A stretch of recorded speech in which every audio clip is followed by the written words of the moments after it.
Right, so some days are definitely better than others, and I've been out on quite a few of the Wolf Rock boats over the last couple of days, and now it's this boat's turn. It's the 767 from Iron Boats in black. Now this version doesn't have a T-top on it, and I've driven a lot of the irons with a T-top, and I'm really enjoying the space not having a T-top on this iron. You know, some love it with a T-top, some love it without, but I'm sure you'll agree the lines of this 767 as we're coming out of Salcombe Harbour are just phenomenal. This Oki Mannerfelt Design hull, 300 horsepower Suzuki. I mean, we've got to get out there and give it a go and see what she's like. This is a wonderful package, and one that I think if you're in the market for a 7.5 meter sports boat that you can get the family on and have some fun, this could be the option for you. So come with us and let's have a look at this 767.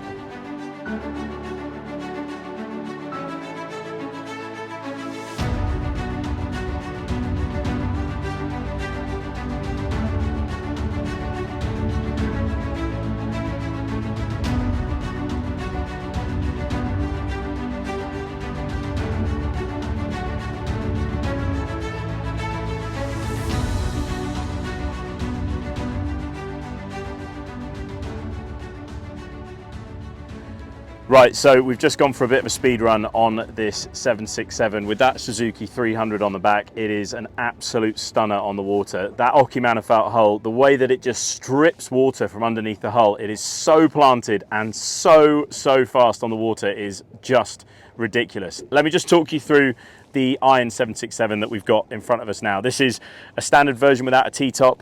There's a few design features, like I've mentioned, the Oki Mannerfelt hull. So Oki Mannerfelt designs powerboat racing hulls, and that design rationale has gone into the Iron Boat range, which is why they are so good on the water.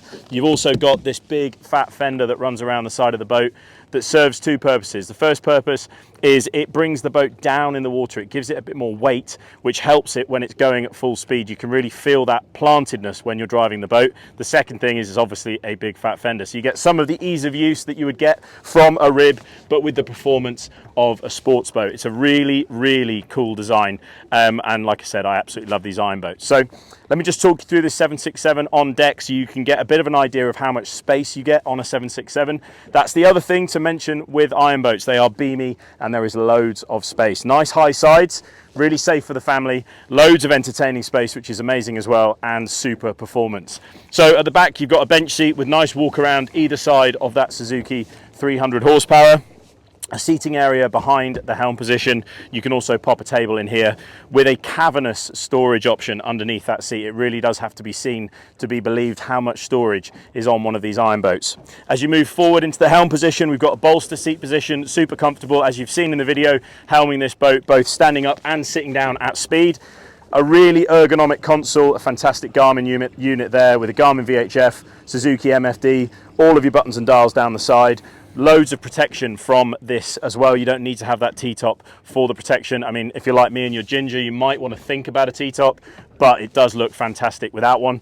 As you move forward in the boat, again, you've got a seat in front of the console, a seat in the bow, and you can infill that into a really large sun pad. This area at the front of this boat is vast. You could lie 3 or 4 people down on the sun pad easily, and in some of the iron boat options as well, under here you also have a chemical toilet. So they really do a little bit of everything. They're fantastic for the family, brilliant on the water to drive. They'll leave everybody smiling, and if you haven't looked at one already, then you need to look at an iron boat, and more specifically the 767. Thanks for watching.